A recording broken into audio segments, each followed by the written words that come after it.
히스기야가 하나님의 전화가 전에 들어가 기도하는 동안 랍사게는 군대를 예루살렘에 이렇게 남겨두고 자신들의 왕이 있는 라기스로 돌아갑니다.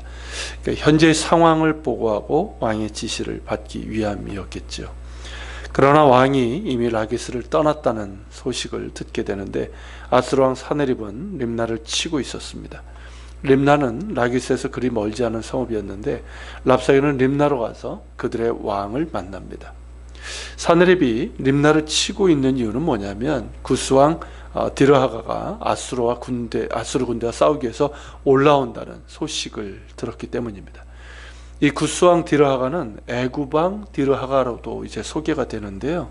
이는 디르하가가 본래는 구스인, 그러니까 에티오피아죠. 에티오피아 왕이었지만 그 당시에는 애굽을 지배하고 있었기 때문에 그렇게도 부릅니다. 그러니까 본문에는 그의 출신지에 따라서 구스왕 디르하가라고 그렇게 소개하고 있는 것이죠. 그렇게 애굽을 다스리고 있는 구스왕 디르하가가 군대를 이끌고 올라온다는 소식을 들은 사네립이 림나를 치는데요. 이 림나는 유다와 블레셋의 국경지대에 있는 성읍이면서 당시 국제도로인 해안도로가 지나가는 길목에 있었습니다. 그 길로 올라올 수밖에 없거든요. 그러니까 그것을 먼저 점령해서 길목을 차단하기 위함인 것이죠. 이는 7절에서 하나님께서 말씀하신 사네립이 듣게 될 소문 중에 하나로 볼 수가 있습니다. 일로 아수르는 히스기야를 칠 만한 여유를 갖지 못하게 됩니다. 그러자 사네립은 실제적인 군사작전 대신에 사자를 보내서 말로 히스기야를 위협합니다. 그 내용은 앞서 랍사게를 통해서 했던 말과 크게 다르지 않습니다. 내용은 좀 그거죠. 본문에 있는 그대로 히스기야, 내가 믿는 내 하나님이 예루살렘을 아수르 왕의 손에 넘기지 아니하겠다는 말에 속지 말라는 것입니다. 지금까지 자신을 포함한 아수르의 왕들이 여러 나라 민족들을 진멸했던 것을 내가 들었을 것이고 그때 그들의 신들이 그들을 구원했느냐는 것이죠. 그러므로 내가 믿는 하나님도 너를 구원하지 못할 것이니 항복하라는 것입니다. 사네립의 편지를 받은 히스기야는 그 편지를 가지고 하나님의 성전에 가지고 들어갑니다. 그리고 하나님 앞에 펴놓고 기도를 합니다.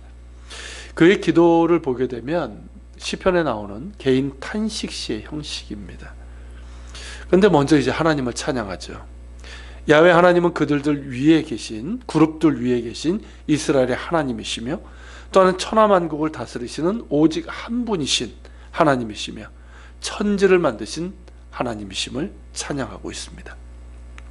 절체절명의 위기 가운데서 하나님을 찬양하는 그의 기도는 참으로 위대하고 힘이 있고 그 자체로 하나님께 영광이 되는 기도입니다.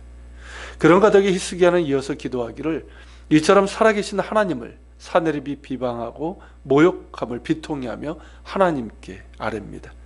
사네립과 아수르의 여러 왕들이 여러 나라와 나라들의 민족들의 땅을 황폐하게 하고 그들의 신들을 불에 던져서 태워버렸지만 그것들은 참 신이 아니라 사람이 만든 그저 나무와 돌뿐이기에 그렇게 멸망당할 수밖에 없었음을 고합니다. 그러나 우리 하나님 야훼께서는 살아계신 한 분 하나님이시기에 우리를 구원하여 주시고 그리하여 천하만국이 주 야훼만이 홀로 하나님이신 줄을 알게 해달라는 간구입니다. 이것이 본문에 나오는 히스기야의 기도인데요. 어떻습니까? 정말 기도의 맥이랄까 핵심이랄까 그것을 정확하게 담고 있지 않습니까? 그저 위기 상황에서 구해달라는 탄원이 아니라 이것저것 해보다가 어쩔 수 없이 기도하는 사람의 탄식이 아니라 야훼 하나님이 어떤 분이신지를 알기에 살아계시고 위대하시고 홀로 하나님이신 야훼 하나님을 찬양하고 그런 하나님을 한낱 나무와 돌로 만든 우상처럼 모독하는 아수르의 사네립을 하나님께서 심판하시고 우리를 구원하셔서 오직 야훼만이 홀로 하나님이심을 천하 만민들이 알게 해달라는 기도입니다. 정말 웅장하고 위대하고 힘이 있는 기도입니다. 이제 히스기야와 사네립, 곧 살아계신 한 분 하나님을 찬양하는 사람과 하나님을 다른 민족들의 우상과 똑같이 여기는 사람과의 대결이 시작이 될 것입니다. 하나님만이 구원자라는 믿음으로 겸손히 엎드려 기도하는 사람과 하나님을 아무것도 아닌 것처럼 여기는 교만한 자와의 대결이 시작될 것입니다. 이제 히스기야의 전쟁은 그 자신만의 전쟁이 아니라 하나님의 전쟁이 되었습니다. 하나님은 당신의 거룩하신 이름에 합당한 찬양과 경배를 돌리며 그 이름 앞에 겸손히 엎드려 기도하는 자의 기도를 들으시는 하나님이십니다. 이제 하나님께서 친히 손을 드셔서 오직 야훼라 하시는 하나님만이 홀로 하나님이심을 아수르의 사내립에게 그리고 천하만국에 드러내실 것입니다. 같이 기도하겠습니다.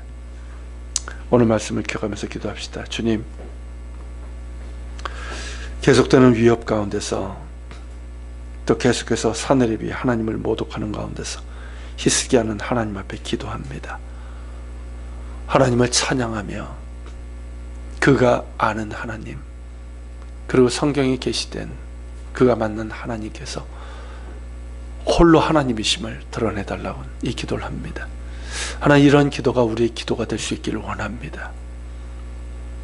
하나님은 그룹들 위에 계시고 천하만국을 다스리시며 또 천지를 만드신 하나님이십니다. 그 하나님을 우리가 늘 바라게 하시고 그 하나님의 구원과 능력을 소망하며 그렇게 하나님이 하나님 되심을 드러낼 수 있는 하나님 그런 기도를 우리가 주님 앞에 드리게 하여 주시옵소서. 이 시간 같이 기도하며 주님 앞에 나아갑시다.